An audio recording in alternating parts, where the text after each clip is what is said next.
Hello everyone. Today we are going to solve the problem array subset. So the problem is there are two arrays given A and B. So our task is to find if A is a superset or B array is subset of A or not. If it is, then the answer is true. If it is not a subset, then the answer is false. So if you see the example, they give A array as this and the B array as like this. So what does it mean? Every element, including its frequency or the how many number of times the same element repeats, should exactly same be found in the A array. So if you see 11 is there in the A array. If you see the 3 is also present here. We can say there are both times. Anyone is needed. And 7 it is found here. 1 it is there here, and 7 it is there here. So we can see there are two 7s, and if you see here there are also two 7s here present. So this is mandatory. We need to see also consider the duplicate values also, as you can see here, and they also gave it the duplicate values. So how we can do?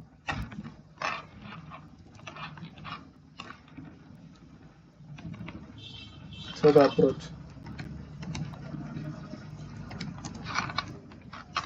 approach is we use two loops. To be correct, nested ones means a loop inside a loop is called a nested loop. So we use two conditions, simply if conditions.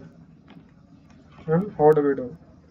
So the logic is we go through the B array one by one. So like 11, next 3, next 7, next 1, next 7, like that. We iterate the B array one by one. Like suppose what is the first element of B array in the first example? It is 11. So we check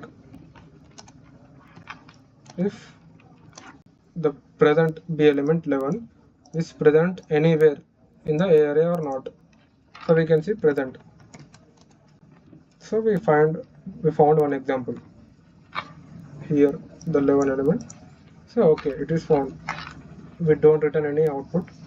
So because we need to find all the elements, not just one element. So what is the next element? It is 3. So we can see 3 is also present. Next, what is the element? It is 7. Is 7 present? Yes, it is present. Next, it is a 1.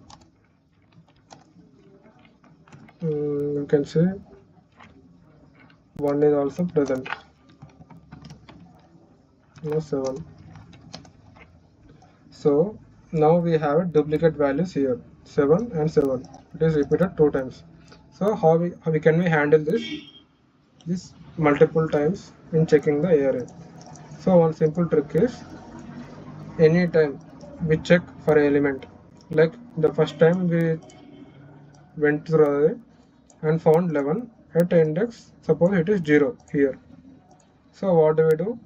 Immediately after finding if it is there in the array, we will make that current index value as -1. Next, in the similar way, if we find 3, where did we found? We found here.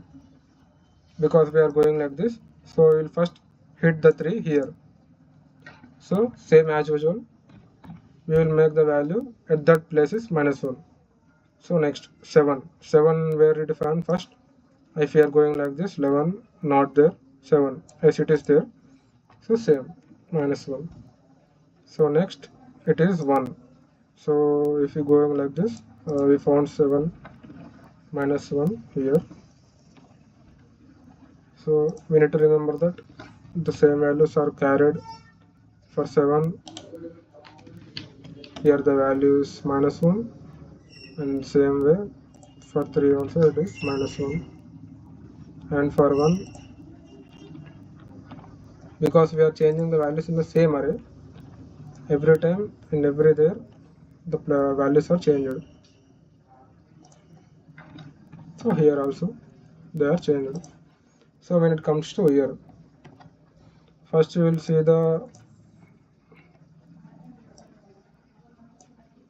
we are going to make the changes here.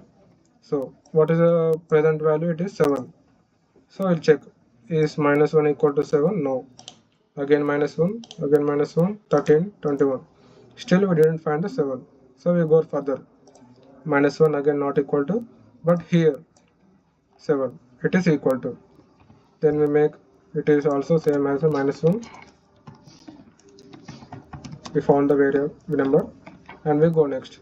But if you go next, the total iterating process is complete, like finding the every B element in the array. So if all are present, what does it mean?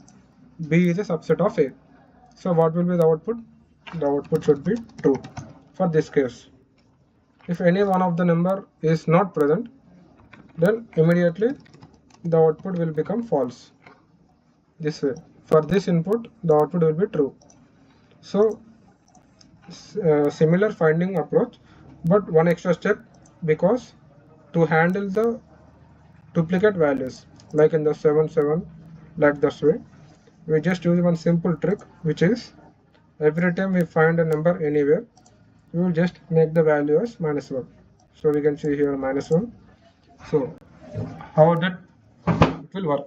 So if you see here, it was 7 here, but in the previous original array the 7 was also here.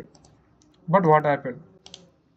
As we changed this value to -1, from 7 to -1, because we found 7 here at the first occurrence, we made it -1.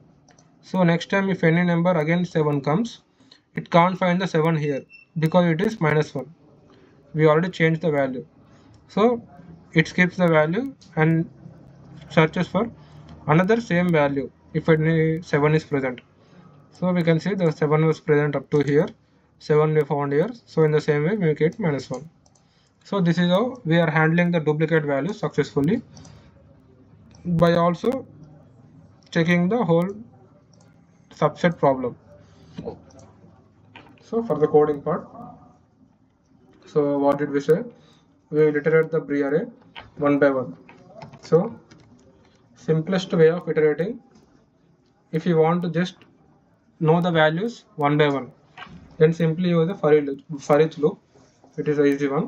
So int, let us say element in which array we are going with the first loop. It is a P array. That's it. It is a for each loop called, where we write columns right side as the collection name or the array name, which is a B, and in the left side of the column we write one element one by one in where it should be stored. So as we wrote here, it will be stored in the ELE, and the type is the same as the type of the array. What is the type of array? It is int. So same here, it is int. So what did we say? For every element in B, like this ELE, we will check if it is present anywhere in the A array. So again, how we can check? For we take a boolean value simply, or a found value equal to false. Means initially we are assuming that the current element which we are getting from the B array is not found in the array initially. So let's see if we can find it or not using the inner loop, the nested loop. So we use a normal for loop here because we need to also access the index, or we can write the normal loop for int I equals to what is the array we are going to iterate in this loop. It is A. So array starts from which index? It is 0, and I less than which array? It is A. How do we get the length?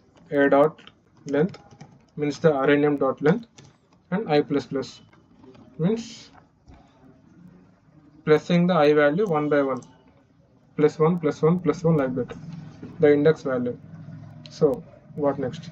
If our value from B array current time is equal to the A of I value, means the current value of A array and the current value of B array. If both are equal, then what does it mean?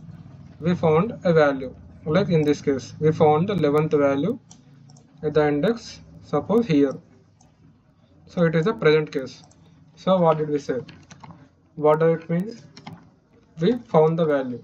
So found equal to true. And what did we say? To only uh, satisfy the duplicates condition in this program, we use a simple trick name make that current value equal to -1. That's it. And break from it. Means we already found the value at this index. So no need to explore the further array. So if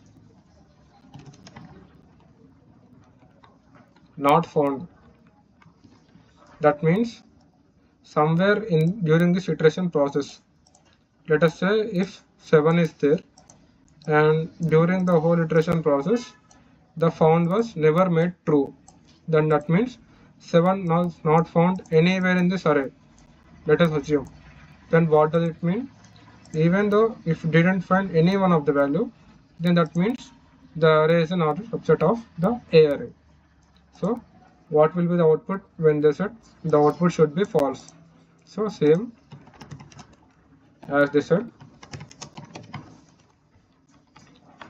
So this will handle the not case, not a subset.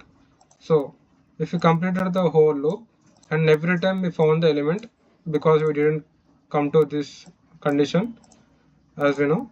So what does it mean? We found each and every value of the B array anywhere in the A array, including the duplicate values. So all elements are present. So that is what they were saying. So if all elements are present and B is a subset of A, then the output should be true. Then same way, write the output should be true. So we get an element one by one from the B array. We check the whole A array if the current element is present in the B or not. If it is found, we make the true value and A of A equal to -1 to handle the duplicates, and we just simply break from this loop. And if an element is not found anywhere, then the output will be false, obviously, and every element is found, then the output will be true.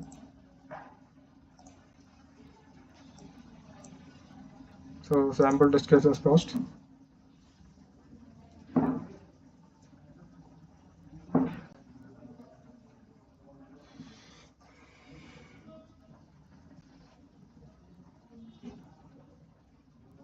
So we can see the solution passed all the test cases. So this is how we solve the program, this program. So we can see if we analyze the time and space complexity, then what does it?